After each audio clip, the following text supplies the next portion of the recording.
Commitment. It is not measured by how much basketball the child plays. Commitment is measured by how much time he spends working on getting better at basketball. Want to go from average to good to great, they understand the importance of sacrifice, which is particularly for the younger kids, very challenging. It's about how do I manage my time. So whether that's doing training that's extended fundamental training that's just basketball related, whether that's doing more maybe strength and speed stuff like I know Rob does, and which is great. But I do think it's important to do all that, and I think it's important to do those things as long as the kid is in line with it, not just sending kids to do these things if they're not really fully involved. I mean, the kids need to be the ones that are on board with it, making that decision, or at least wanting to do those things, so they're not just being pushed by the parent who wants it more than the kid. It is also a commitment on the part of the player's family. I think you have to, I've said this to my husband as I'm packing a suitcase to head somewhere, if Sam didn't want to do this, there is no way we would be doing it, because it's the summer in Minnesota, which is short. Part of the family's back home, and we don't all go to these tournaments because someone has to work and there are other kids. So you have to have a conversation as a family. This is what it might look like. Do we want to do this? And then with your son or daughter, if you're going to do this, here's what it means for the family, and we will support you. But, you're going to have to put some work into this too, because it's expensive and it takes time, and there's a lot of, it's discipline and commitment that you're expecting from sometimes 14, 15-year-old kids, 16, and it's tough. Rob Ware, trainer and co-founder of the AAU program Real Athletics, uses the classroom as a starting point for building good work ethic habits. Well, I would say definitely the first thing would be just definitely working as a student athlete, focusing on that first for sure. Right away in that 6th, 7th, 8th grade, really getting in those habits of what does it take to be a 4.0 student. Once kids get into high school, and if they've been practicing that for a couple years, 7th, 8th, then they're already developed that routine of I got to do homework, I got to turn in all my assignments, I got to study. That's the biggest thing. You see a lot of kids that miss out on an opportunity because of their grades. So by tryouts come, they don't value education. In that 9th grade tryout, coaches have to cut them because their grades have been that bad all the way in the fall to when winter sports come around. And now the way things have changed with the NCAA and even junior college levels in college, people want student athletes now. So they're not letting just the great athlete, great shooter, but poor grades and behavior into their colleges anymore. So I would say student athlete would be number one. And then for two, just that work ethic that carries over in the classroom on the court. So a lot of kids that I've seen that have started varsity in 9th grade or have had an opportunity to make their varsity team, it's in 7th and 8th grade. They've already built the routine of every day getting shots up, every day working on game-like situations. Still hanging with their friends, but making sure that their priority is school, then workouts, and then being a kid from there. So a lot of times kids just think they're going to pick up the basketball and a coach is going to pick them over everyone, and that's just not the case. For junior high and high school players, building a year-long calendar of commitment includes these 4 major areas: basketball skills, shooting, ball handling, rebounding; strength and conditioning, that's power and endurance; agility and speed, first step quickness, body control, and vertical hops; and finally, mental toughness and basketball IQ, the ability to focus while fatigued, playing through the physicality of the game, and understanding what to look for on the court. Certain types of workouts are dependent upon body type, not age.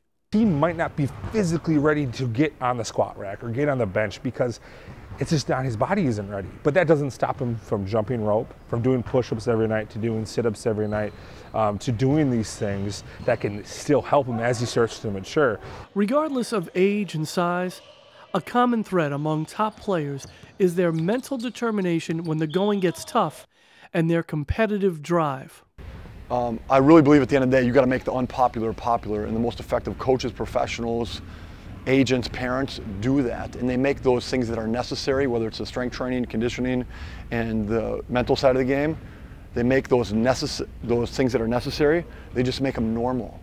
hey, we're just going to do skill work for an hour, and then we're going to spend a half an hour on mental training and a half an hour on the other piece. And that's just what we do. That's the normal part of what we do. And then they do it in a way that's exciting, though, that's contagious. And I believe that's like the ultimate level of leadership, that contagious competitiveness. A catalyst for competitiveness can be working with a trainer and a buddy. It's always great to challenge and push each other when it comes competition time, because coaches can't always, challenge them or scrimmage with them or one-on-one with them. So it's always good to have a buddy that's going to push you to the next level. Now, if you have the resources, there's nothing wrong with going with a trainer, but at the end of the day, you train with a guy for 2-3 months, you're going to learn most of the stuff he's got, and then he's just going to become more of a motivational tool than a informational tool. And there's obviously value in that. That's why NBA guys do it. But I think from a training standpoint, it's really important for these kids to get in the weight room immediately when high school hits, if not a year before, figure out what those processes look like, get on the court, but just get new information so you don't get bored. There is so much more to becoming a competitive player at the high school level than just being on a team. Playing in the spring and summer on AAU teams has become for many a necessary platform, a proving ground, if you will, for competitive basketball players. AAU teams, however, are not necessarily a place to develop individual skills. Many parents are under a misconception that players will get individual skills instruction while on a team. That is likely not the case. I think in basketball, when you play AAU, you play a lot, and you might not work on skills. What summer used to be for basketball players, where you work on things that you're not comfortable doing, and you work on the nitty-gritty fundamentals. Now with AAU, you don't have that time to do both. But it really does get tough with only 2 practices a week to do some great stuff on offense and defense as a team and still get all the development stuff. And we try to do a lot of it, but I do think it's important to still have something else where you're developing. Try to go into the gym at least once or twice a week and do stuff to work on your skills. And I think another part of it is kids get so busy that kind of gets left out sometimes. High school and AAU competitive teams need to work on team concepts, offensive sets, defensive rotations, and clock and score game situations. All of these important to learning the game. This aspect of becoming a competitive player is separate from the players developing individual skills, improving their body, and getting detailed instruction that improves their knowledge of the game.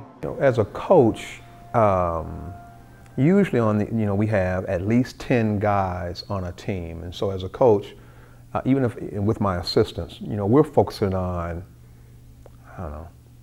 10, 12, 15 different things during a practice session. We're not able to focus on a particular skill set development during practice, which is where the trainers come in. And again, there's a financial commitment, right? But I think having those one-on-one sessions with a trainer is also part of that development, because those trainers will zero in on particular skill sets. So by the time they come back to our general practice, they've had opportunities to work on those things: rebounding, foot speed, keeping the ball up high, maybe running the floor, defensive positioning, posting up, defending the post, all those kind of things, ball handling, shooting, all kinds of different things that these trainers will focus on. As when I was a trainer, my dream is to show a young man a workout, and then when I see him again on Wednesday, they come back with questions because they say, hey coach, I was in my driveway and I couldn't remember this sweep step. That's huge. That means that kid took what I told him and he went home and he tried to apply it, and then from there was questions, and now his brain's starting to work. And we always use a comment with our program, ask our players, think like a basketball player, answer my question like a basketball player. Think, don't just answer, think of something. You should have questions for me as much as I'm challenging you. There should be some sort of rebuttal or thought process together and saying, okay, well, that move's great, what if I did this, coach? You have to make sure you're not just open to learning from the coaches, from your parents. You have to be obsessed with it. When you go out and practice tonight, I dare you to triple your ask to answer ratio. Triple your ask to answer ratio. So what do you mean, Scott? I mean, when you go and you practice, ask 3 times as many questions as you do answer them with your coaches. You know what? Try that at home tonight with your parents. And your life will change for the good forever. I promise you. For those parents new to this process and those who may be going through it only once, it can seem overwhelming. In this situation, less is more. Here are some excellent resources that parents, trainers, and players have used to focus their efforts. Stronger Team, run by Alan Stein, the strength and conditioning coach for nationally recognized powerhouse DeMatha High School. Gannon Baker Basketball. Gannon Baker trains professional players and has created a nationwide network of trainers that have gone through his instruction philosophy. And lastly, Shot Science Basketball. It's a channel on YouTube with dozens of instructional videos produced by the Curtis family of coaches and players in Santa Cruz, California. But training over years and years is not like looking up how to fix a stuck drain on the internet. At some point, you do need experienced trainers to provide expertise on your form, enhance your progress, and ensure your practice time is efficient. Something that we talk about in our program is being efficient with a workout. So you take your lifting, which should be 2 to 3 times a week. You take your agility work, so it should be probably almost daily, if not 4 times a week. And then you take your skills work and your development. So with your skills and development stuff, I think, you know, being efficient in a workout, you can get a lot done in an hour. And if you do it the right way, it should be a very, very exhausting hour. There's ball handling, there's skills work, there's finesse work, and then there's that, you know, if you have the ability to play one-on-one, you know, combo that into one workout, that should be a lot. You should be exhausted. And it's gonna overlap. So, you know, the whole essence of hard work pays off is gonna be the biggest thing. The more you put into something, the more you're gonna get out of it. And that's something that we tell our guys every day in their individual workouts. The strength training gets kind of left out as well. As a college coach, a lot of times you want guys that are ready to come in and play. Well, I'd say over half the freshmen at the college level that don't play, I think the main reason for it is they're not strong enough. They're, you know, an 18-year-old going up against 20, 21-year-olds, and it's different. You know what, it's a little different just because we got the dumbbells, so I mean it's just a different range of hitting the weight. I like to kind of switch it up, barbell and bench, just so the guys get a nice variation. Dumbbells work really good for basketball players a lot of times, so it's really not about the max, it's just about the range of motion, making sure you're exaggerating and your mind's focused on whatever area that we're working in. Then you're going to get the most work into it, so that's what you're squeezing. So you want to make sure you're not shrugging the shoulders up or using the whole lower back and stuff, because that's when you end up hurting something, okay? Robert Ware, who's from Real Athletics, he's one of the trainers that I worked with, and he taught me a lot with form, what a workout looks like, and so I just took some of the stuff that I did with him and put it into my own workouts and did them over the summer and in the fall. Here's Rob's top 3 workout essentials. The front squat. This focuses on power and the quad muscle, which helps support your knee. It also teaches proper squat mechanics, which transfer over to playing aggressive defense, staying in a stance. The lunge. We play in a lunge stance and make explosive moves from the lunge in any basketball game. And 3, pull-ups. Working upper body strength and being able to control your own body weight is key. You can best find local trainers and programs by consulting your high school coaches, or maybe there's a local college basketball program. Local recreation centers and AAU teams will have access to one-on-one trainers. The journey continues. In the next episode of The Road to Personal Best, we'll examine AAU programs and how best to decide which program is right for your child.